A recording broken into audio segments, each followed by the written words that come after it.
Pope Francis is finally speaking up for China's persecuted Christians.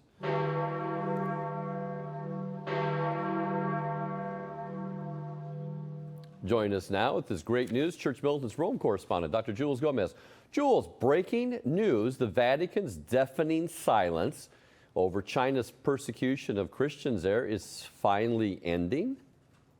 Brad, this is historic, and this is the first time Pope Francis has sent an explicit message of support to persecuted Christians in China.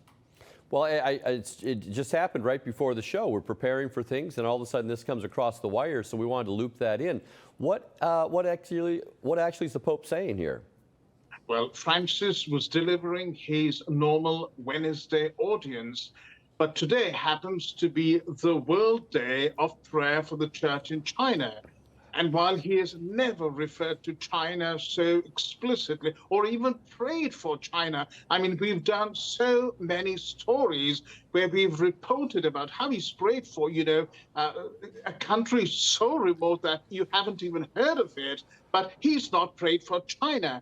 But this is what he said today. He said Christians should raise their prayers to God so that the good news of Christ, crucified and risen, may be proclaimed in its fullness, beauty, and freedom, bearing fruit for the good of the Catholic Church and of all Chinese society. He then went on to say, I offer a special thought to all those who suffer, pastors and the faithful, so that in the communion and solidarity of the universal church, they may experience consolation and encouragement. I wish to assure you of my thoughts and closeness to our brothers and sisters in China and share in their joys and hope. Brad, this is historic. Let me say that again. You know, who actually changed the Pope's mind to come out in such a dramatic fashion? And that's a very good question, because there may be a number of factors that really pushed Francis to finally say something. It may have been the recent catastrophe, the embarrassment that the Vatican has faced with China going back on its secret 2018 very controversial deal with the Vatican. And we reported on that again, because China appointed this bishop, were snubbing the Vatican without its permission. But more importantly, we learned that somebody called Samuel Chu pointed his finger straight at the Vatican last week and told the Vatican that they were dangerously misguided. Chu is a close friend of Cardinal Zen, and his father, a Baptist pastor, was particularly close to Zen. And Chu said that Pope Francis was dangerously misguided in supporting China in this secret deal, Brad. You know, Jules, that's interesting. You bring up the fact that the Vatican actually said, hey, we learned about this latest, bishop being consecrated here in China just through the grapevine, and they were supposed to be consulted as part of the Vatican deal. Yeah. You know, that's really interesting. But you're bringing up here Chu. He's a Baptist pastor. He just made waves in the Vatican saying, hey, you know, I'm from Hong Kong here. My dad's a Protestant, is a Baptist pastor.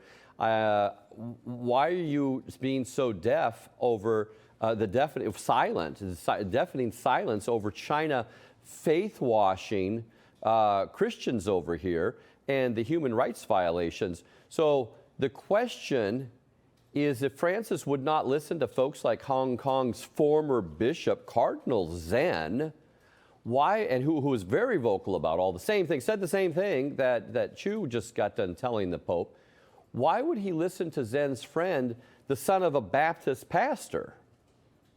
Well, Samuel Chu actually holds a number of progressive views.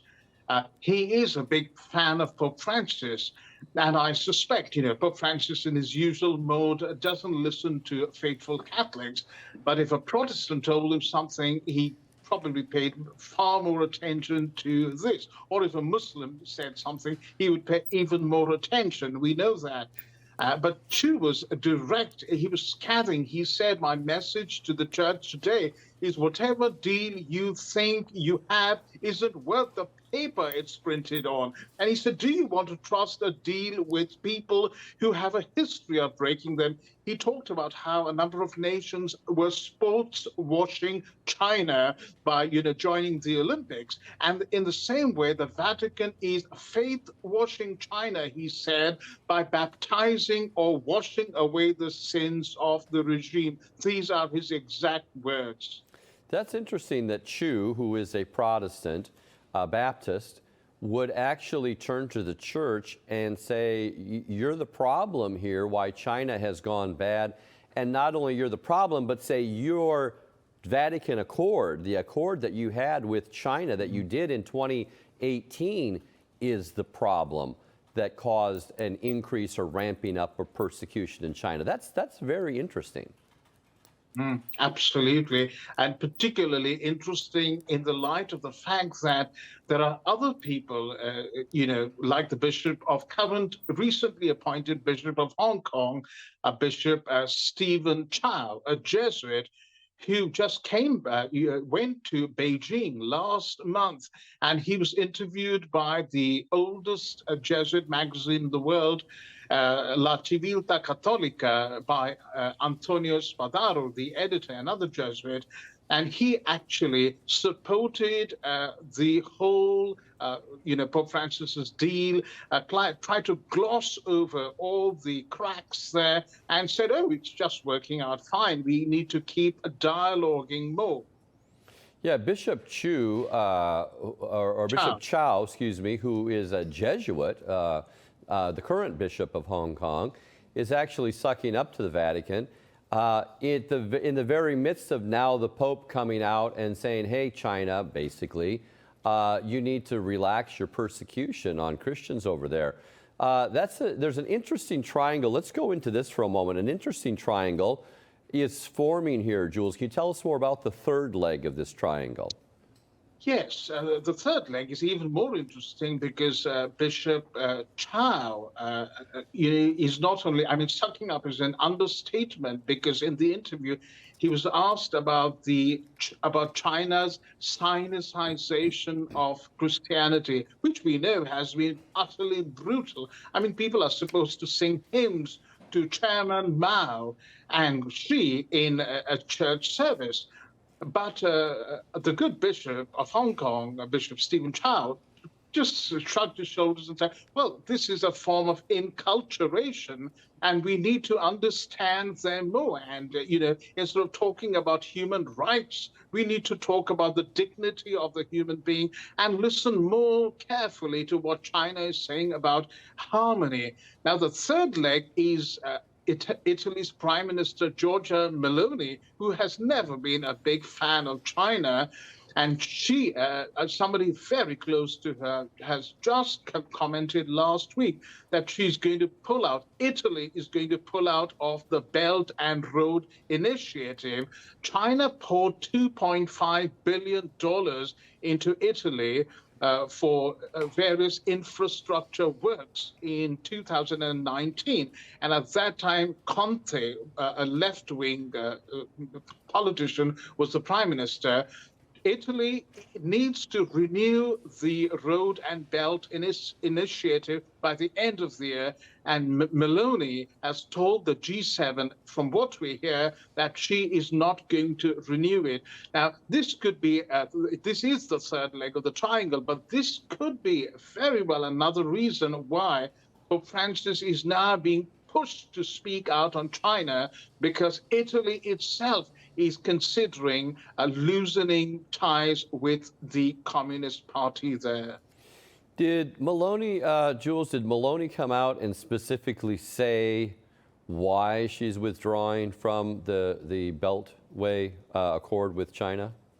Well, she did not say specifically, but the reasons are very clear. The Road and Belt Initiative is basically a vehicle for China to promote its hegemony around the world, and it has pushed billions of Chinese yen into